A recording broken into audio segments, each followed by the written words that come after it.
So like always, with this build that we're going to have right here, there's always going to be room for changes, decisions, choices, concessions, and what have you that you're going to be able to make on this build. Those are some little disclaimers that I want to make. I want to talk to you a little bit about the builds before we actually begin with this thing. Naturally, this thing is going to get broken and overpowered at the end stages of the game, but also that doesn't mean that you're not going to be able to be powerful as you level up with this guy. And there's going to be quite a lot of things that we are going to be changing all throughout the playthrough, that I am going to be guiding you through them for you to be able to have the best experience possible with this build. That said, this is just a very powerful class or mixture of classes, because Warlock on itself is very overpowered, Sorcerer is very overpowered because of the amount of resources and damage that they can deal on itself. So when you pair them together, you get something that is very broken, that is very powerful, and that I just love it. I just love the damage and chaos and mayhem capabilities that you are going to have with this guy. But like I said, we are going to be changing quite a little bit of things, and I'm going to be guiding through. And like I said, the fact that you are going to need some endgame items doesn't deter you. It doesn't mean that you're not going to be able to level up with this guy. It's just how the game is designed. It's just a D&D campaign, you know? There's going to be power spikes, there's going to be things that you're not going to be able to achieve early games, so there's just that. There has to be a sense of improvements, and this guy, once you reach the end game, once you reach the final things that this guy is going to have, is going to be chef's kiss, something beautiful, something amazing. And regardless of which one do you decide to begin with the Warlock or the Sorcerer, it's just going to be great. The Sorcerer has amazing defensive capabilities when you start the game, as well as the Warlock, as well as means of dealing damage. But I always like to use Warlock as the first levels, because you can have access to darkness that much more faster, and that is going to yield you means and chances of you being able to do quite a little bit of things more. Now the cantrips, like always, the main thing that we're going to be focusing on is going to be Eldritch Blast, and then the rest of the things that you think that you're going to be using as utility. I like to use the Great Old One because of the frightening people. There's a whole lot of people that like Fiend because of the healing, but the enemy is not going to be hitting us that much, so there's really not point in healing or not. The ideal thing is going to be pumping up our armor class that much as possible, and we're going to be doing that with some little things around here. And as for the spells, crowd control when you begin the game, it's always going to be amazing, but we're not going to be using them that much as we level up. The ability scores, they are the ones that are going to be quite interesting, because these guys are going to be determined on which stage of the game are we on. So to begin the game, naturally we want high charisma, and we also want to have quite high constitution to be able to bypass the saving throws and concentration that we are going to have. But we also need to have quite a lot of bit of high dexterity, so this is going to contribute both to our initiative and also to the armor class, because we're going to be quite squishy, so we need quite a lot of armor class with this character. There's going to be endgame items that we are going to be choosing, but initially, ideally to begin with, this is what your character is going to be looking like until you're able to reach the Globes of Dexterity. As soon as you reach the Globes of Dexterity, you're going to read of this thing and increase your saving throws a little bit more on different areas. We're going to have a uneven number right here, but that is okay. And then you're going to respec once again once you reach the end game, because you're going to leave Constitution out of it, because you're going to be using the Amulet of Constitution, so we're not going to be using neither Dexterity nor Constitution because of those items that we are going to be using, and that is going to leave us more room to be able to place more saving throws, so we have nearly all of the saving throws possible in every single place, so that we're still going to have that uneven number right there. There's nothing that we can be helped, but we're going to have a little bit of a bonus on the saving throws for strength, intelligence, wisdom, and what have you.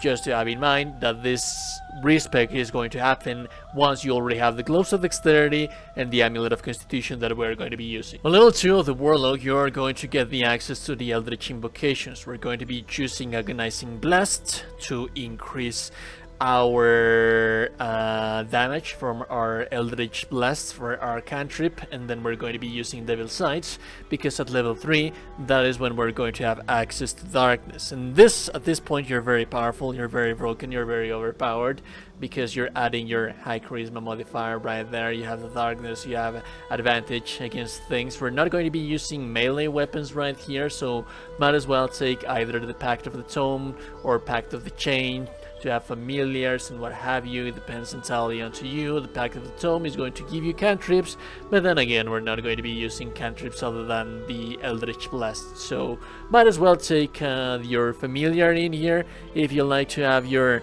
little animals right here and what have you. So yeah, it's up to your personal preference. At level 4 though, as we level up, we are going to have some concessions to make.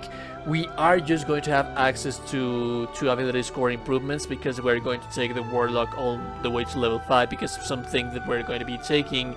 So as for the feats, we're only going to have access to just 2 feats, but we're also going to change them around here and there depending on the act of the game that we are in. As we level up, we want to have a little bit more of armor class, and we want to be able to use shields. So as you level up, you're going to take moderately, blah blah blah, armored right here, purely because, mainly because this is going to give you access to medium armor. There's going to be a cool armor in the video description that you're going to have, that is going to add all of the modifier that you're going to have with your gloves of dexterity to that medium armor. But that is just going to be as you level up. Once you reach the end game, once you reach Act 3 of the game, you're going to be able to find this beautiful armor that you see me wearing right here, which gives you the proficiency automatically to being able to use this heavy armor that you have right here. So we're not going to need the proficiency to use a medium armor anymore. So you're going to respec, again, as you level up, you're going to take militarily armor if you want to have that little bit of more of defensiveness, but feel free to disregard that if you just want to increase your charisma. We're going to have our charisma on 22. Now at level 5, this is where we're going to have the final thing that we want to have. There's going to be a very powerful combo right here that I always love, and that is going to be the Hunger of Hadar as well as the Repelling Blast. Now what Hunger of Hadar does is that it creates a black sphere that is going to blind enemy, and that is going to deal damage to the enemies, and it's actually going to be quite a high ground right here. And like I said, we are just going to get stronger and stronger and stronger, and our character is just going to be improving as we level up. So the main thing that you're going to have with this character as you level up is just going to be the Hunger of Hadar.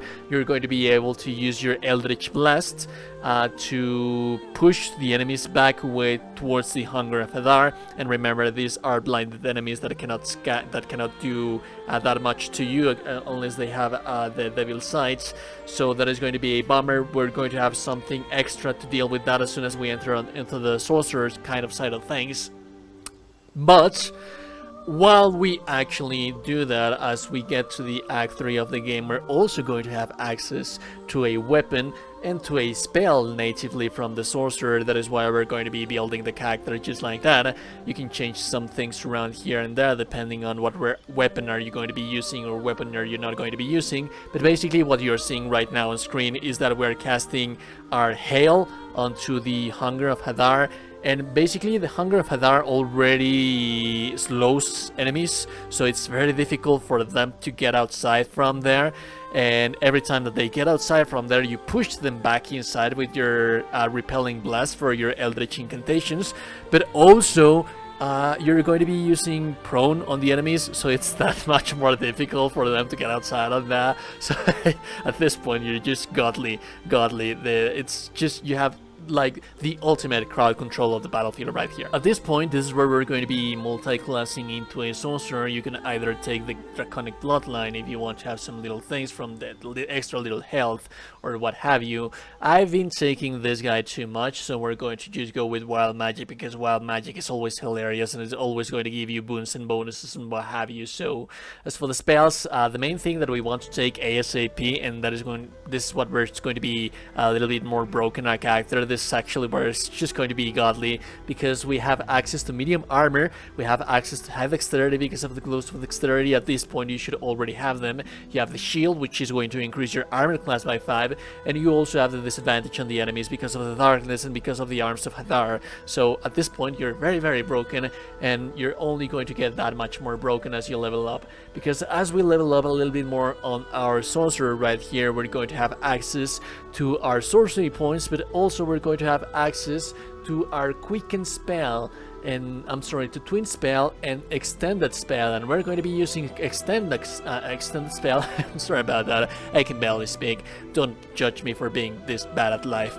Anyways, what this guy is going to be doing is that your darkness or your arms of Hadar, depending on which one are you going to be using, it's going to last longer. It's going to last for 20 turns. So even if you do not have a hasted character, you're still going to have the ultimate master. You're still going to be the ultimate master of the battlefield, and there is not like a time frame for you to finish a fight, because there's just going to be too much time that the arms of Hadar, hunger of Hadar in the darkness is just going to be there. So that is always amazing. I also like to take Thunder Wave, because Thunder Wave is also an amazing choice to be pushing enemies back into the hunger of Hadar. So yeah, that is always quite amazing. Now at level 3 of the Sorcerer, this is where we're going to have access to the Quicken spell, and this is amazing because this guy is going to allow you to use, if you have a hasted character, if you have a different sorcerer or a wizard, what have you, or a potion that you're going to be using to use haste on your character, you are going to be able to have one spell, a second spell, and a third spell with the Quicken spell.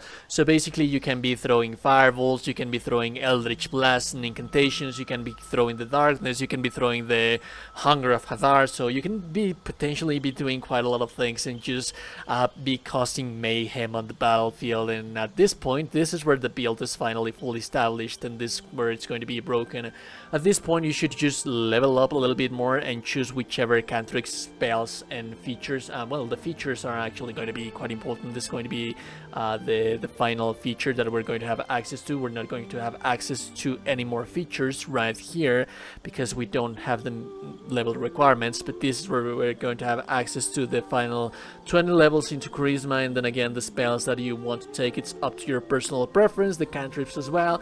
At this point, just keep placing levels into a sorcerer to get more sorcery points, to get higher level spells, to get fireball, to get hail. At some point you're going to have to receive hail, and that is what we're going to be speaking about next. So at level 12 of your character, the final level, this is where you're going to finally have access to hail, to ice storm. I'm sorry, it's still a hail. Anyways, this thing, you're going to be able to use it in combo with Hunger of Hadar to make enemies go prone whenever they are stuck inside that, but this is also that you can use inside of your darkness. So this is just a combo.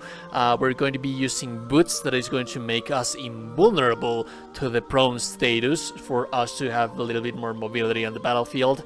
But it's the ultimate crowd control, regardless of you using darkness, regardless of you using the Hunger of Hadar, regardless of what you're going to be using. This is the final thing that you should be striving to get.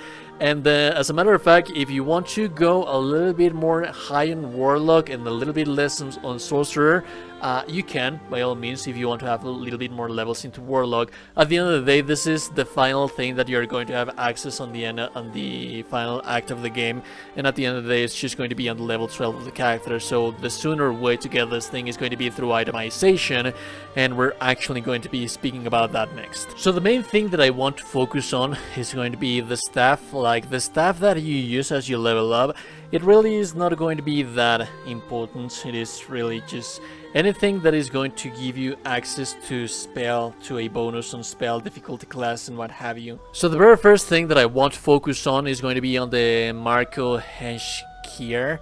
This thing that I do not know how to pronounce, but what this thing is going to give you access to, it's going to be able to cast favor. This is going to give you access to any kind of elements of your desired choice, and we're going to be using Frosts of Dark Winter right here, which is going to unlock some little spells that we're going to have access to right here, which is going to be a level 4 Ice Storm, to be able to combo with what I was telling you about with the Arms of Hadar and with the Hunger of Hadar and what have you. So that is actually going to be quite amazing. So that is why I was telling you that regardless of you getting more levels into the Sorcerer, that is the main reason that we want the levels into the Sorcerer, and at the end of the day, this is just something that you're going to have access on the end game.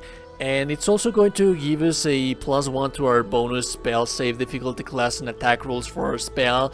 And there's a lot of staffs that are going to have that as well as you level up and as you play through the game. And as a matter of fact, there's just going to be purely basically staffs that you're going to have access that are going to be basically doing the very same thing. Like I was trying to do something, as you can see right here, this is just something that you were able to find on very, I can't remember if it was very early, but I'm pretty sure that there's very early spells, staffs that are going to give you access to spells and what have you. But the main thing that we want this thing for is not going to be the weapon enchantment, that is not going to do anything for you, but that arcane enchantment for a +1 spell save difficulty class and attack rolls. That is what we're going to be interested in, and that is what you should be striving for. Then at the end of the game, you're going to have this thing. Now, as for shields, you're going to have the Viconius Walking Fortress. If you can't find this thing, use the one that gives you the highest armor class. It's just going to be better. It's going to be ideal. We're not going to be doing this, using this thing for any specific purpose. Like I said, as we level up, there's going to be the we're going to be striving to get the Amulet of Greater Health. I was kind of struggling to find something that is going to give you like something amazing for the rings. And there's not so many choices on the spellcasters because most of the rings are for spellcasting like spells on itself, and we do not want to spellcast spells on themselves. But what we actually do want to have is, like, for example, this one that I found right here that is going to give you it's going to place a saving throw, mental fatigue for the enemies whenever you deal damage with your spells or actions against them. And it's going to be affecting charisma, so that is ideal. And then finally, just this no burst ring, which is something a little bit nice. As we level up, we're going to be using the boots of striding to bypass the ice surfaces that we're going to have, although there's going to be different things that you're going to want to have with ice surfaces. Although this is going to be medium armor, you're not going to have access to this on the end game if you do not have medium armor proficiency. Remember, as you level up, you do. But then you're going to have access to the Helldusk boots, which they are not medium armor, and they do not require for those shenanigans to happen right here. Also the Helldusk armor that you're going to have right here. There's going to be amazing medium armor that you're going to be using as you level up. This thing is going to remove the restriction that you have on your armor class, so that is why I told you to respec as soon as you get this thing. The Verdant Rind, which is going to give you a charisma up to 22, and then also we have a bonus to spell save and difficulty class and attack rolls in here. I do not think that this stacks with the one that we have for our stave, because mainly they are the main thing. So yeah, there's that. It's just that this is the best cloak that I was able to find. And naturally in here we're going to be using the gloves of dexterity as well to have a little bit more of initiative. But as soon as you've entered the final act of the game, this is not going to be necessary. This is not going to be a mandatory thing, and you're going to be able to change and switch these things for something a little bit different. That like for example the quick spell globes right here, this is going to be an end game something that you're going to have right here. Dexterity is not going to be important on the end game because the enemy is not going to deal damage to you anyways. So we have the quick and spell fingers, but if you want to keep the dexterity gloves to give the dexterity, that'd be my guest. You're welcome to do so. And finally, just to wrap up the build, what do you have access to? As you level up, you have access to a Warlock with Darkness. There's not too many enemies on the first act of the game that is going to have access to Dark Vision, to Devil's Sight, to be able to bypass how strong you are inside of your darkness that you have right there, and you have infinite amount of cantrips, so that is actually quite amazing. At level 5, you're going to have access to Hunger of Hadar, and you're going to be pairing that up. Usually Hunger of Hadar, you're going to be using it from the outside, but at that point you're going to have access to the Sorcerer, which is going to be nearing the first end of the first act. So like, and you're already going to be pretty established as soon as you enter the second act of the game, because you're going to have the medium armor that you need, you're going to have the gloves of dexterity, you're also going to have the magic shield from our sorcerer, and also the sorcery points to be doubling the spells, to be increasing the lengthness of the darkness and also the lengthness of the hunger of Hadar. And then as you level up, the final thing that you're going to want to do, and on the once the build is like completely broken, fully established on the end game of the game, it's just going to be that being able to prone enemies while you use your darkness, or while you use the hunger of Hadar. And you have a whole bunch of array of spells like fireball and electric spells, and you have the chance to twin them, and you have your eldritch blast. So overall, this guy is just broken as hell, because it has so much damage potential capability and so much defense going on for himself, thanks to the darkness and the shield from our sorcerer, and thanks for the medium armor that we're going to be using. So overall, I think that this is very, very powerful, one of the builds that is going to break your game, so you have to be careful while using this guy, like many of the builds that we have posted here in the channel. So yeah, use it at your leisure. I do want to point out as well, because I know that some people is concerned that, hey, this just works at the final act of the game. No, I did take the time to explain to you how this is going to work throughout the rest of the game, and like I said, I want to punctualize, I want to be very clear about that. This is just a D&D campaign, alright? There has to be power spikes. You have to be looking for something that your character is going to be improving upon. It's something that is going to be making your character be that much more better, more stronger. So that is what is going to happen in here. On the final act of the game, you still have quite a lot of time to play and to use those broken things that you found, but you're still going to have an amazing time on the rest of the game while using this guy. Anyways, if you like the content, like never super appreciated. No one's told you today that you're a gorgeous and beautiful person. You're indeed a gorgeous and beautiful, beautiful person. I will be seeing you goddamn gorgeous and beautiful people in the next one. Have a beautiful day and goodbye. Remember to like the video, subscribe to the channel before I close the door. I'll be seeing you goddamn gorgeous and beautiful people in the next one. Goodbye.